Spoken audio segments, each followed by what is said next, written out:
Ramirez, and in this part, we're going to be learning about the different plant parts. So before we get started with our PowerPoint, I have a couple of things I want to show you. The first is this really pretty flower.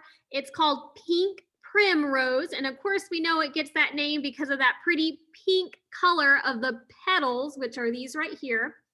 And we know that the flower is attached to a long stem, which is this green. It kind of looks like a stick, but we call it a stem. And attached to the stem, we have all of these green leaves. And then at the very bottom of our plant, we have the root. And we know that the root is super important because it helps hold the plant in the dirt. And it also helps to drink up the water and nutrients. So that's the root. And you can even see the little tiny baby roots that are starting to come out of the main root. So we have root, stem, leaf, and flower. And then I have another little thing. This is a dandelion. Now, this is a dandelion in its later stage of its life cycle. So most of the time when we see a dandelion, we typically think of the pretty yellow little petals. Eventually, those little yellow petals will fall off, and then what's left behind are these little seed puffs. And when I was a kid, my mom always told me if I saw one of these to go and blow at it, and then the little seeds would fly away and I could make a wish. And then that wish would come true. So that is our dandelion. And you can see all those cool little seeds. Of course, we know the wind can also carry those seeds away. And then I have something else that I thought was really cool. What do you guys think this is? So hopefully you guys said it's also a root. Now this is a massive, it's a big root. What happened was back in February when we had that really cold weather with all the snow and ice, a lot of my plants ended up not making it. They died. And this happened to be a rosemary. And it just never came back because it was so cold.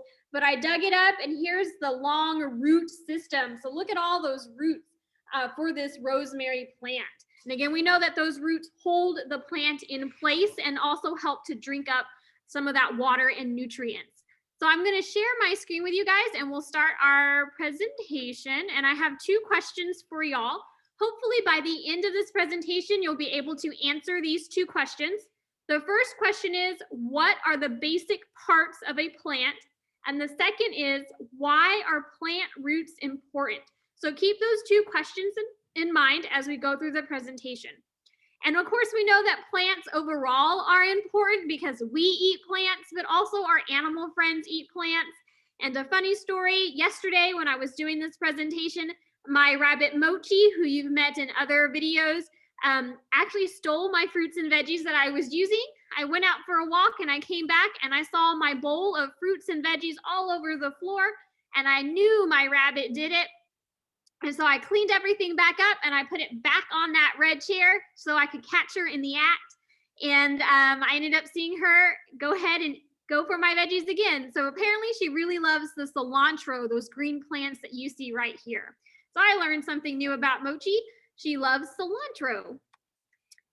Now, speaking of plants, we have an example of another plant here. This is a tomato plant, and we can see the tomato there. So take a moment to see if you can identify the parts of this plant. The science word for parts is structures. So take a moment to see if you can name the different structures that you guys see here. And also think about what is the job of each of those structures. The science word for job is function. So think about what structures are these, and also think about what is their function or job. So how do they help the plant? And feel free to take a moment to pause the video to allow your class time to observe and talk about what they're seeing. But I'm going to go ahead and jump right into it. So our plants are divided into two main parts. We have the root system, and then we have the shoot system. Now we're going to start with the root system. And as its name suggests, the root system is composed of the roots. And the roots are very important. Those roots help to absorb water and nutrients from the soil. They also help to keep that plant in place, because if it's a super windy day or if there's a lot of rain, those roots will help anchor the plant so that it doesn't fly away or get washed away. So those are the roots.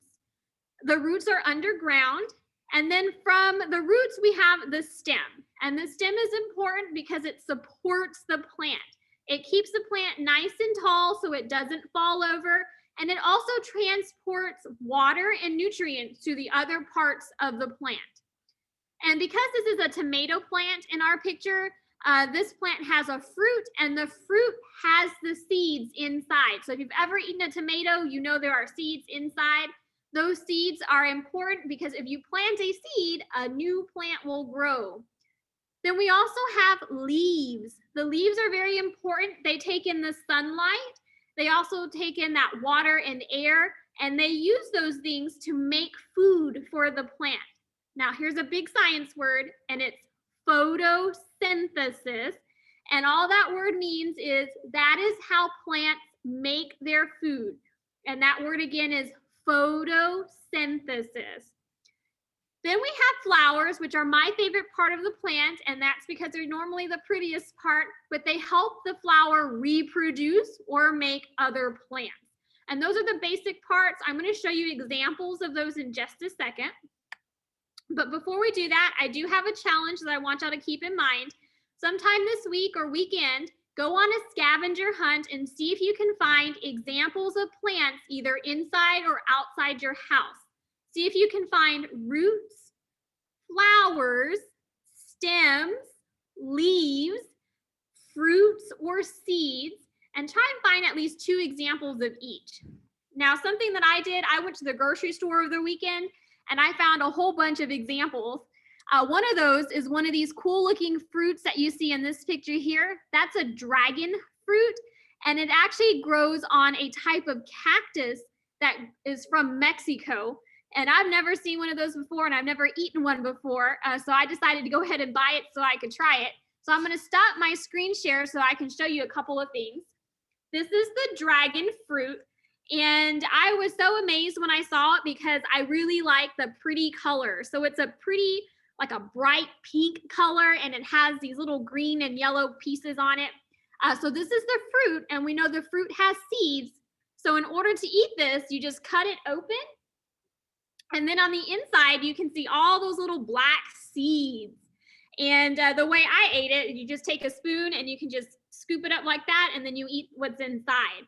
So that's a dragon fruit. So something cool you guys can do the next time you go to the grocery store with an adult, ask them if you can try something new. There's lots of different fruits and veggies at the store that you can try. And I haven't even tried a lot of them. So that was a good experience for me to try something new. Some other things I found, this cool asparagus. I love asparagus. You're eating a stem. So this is the stem. I also love cilantro, just like my bunny mochi. If you eat cilantro, I like it on my eggs and in guacamole. If you eat cilantro, you're eating leaves and you're also eating the stem. I'm really lazy, so when I use cilantro, I just cut everything up. So I'm eating both the leaves and the stem when I eat the cilantro. It also has a pretty smell. It's an herb. We also have a carrot. Again, y'all know that I have lots of animals in my room, and so my animals also like fruits and veggies. So here's our carrot. The carrot grows under the ground, so this would be in the dirt. And you can see there's a root right here at the bottom. And we also have these little tiny root hairs that are coming from the carrot. Those little root hairs also help to absorb the water and nutrients. We also have our stem, and we have the leaves. I also discovered that Mochi the rabbit also likes to eat all parts of the carrot too. I have this cool looking thing. It's a beet. I personally don't like eating them, but when you eat a beet, you're eating, for the most part, I typically see this if it's pickled.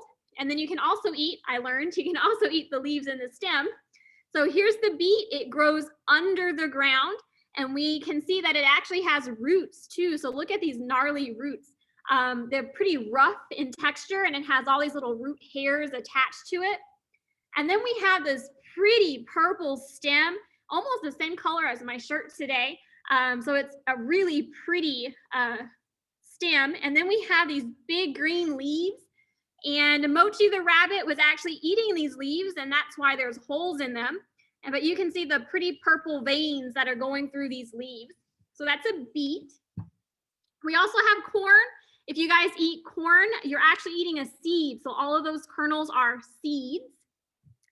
If you guys remember Spike the bearded dragon from other videos, Spike loves to eat this. This is kale, and hopefully you know that this is a leaf. So he likes to eat the leafy greens, and it has a long stem.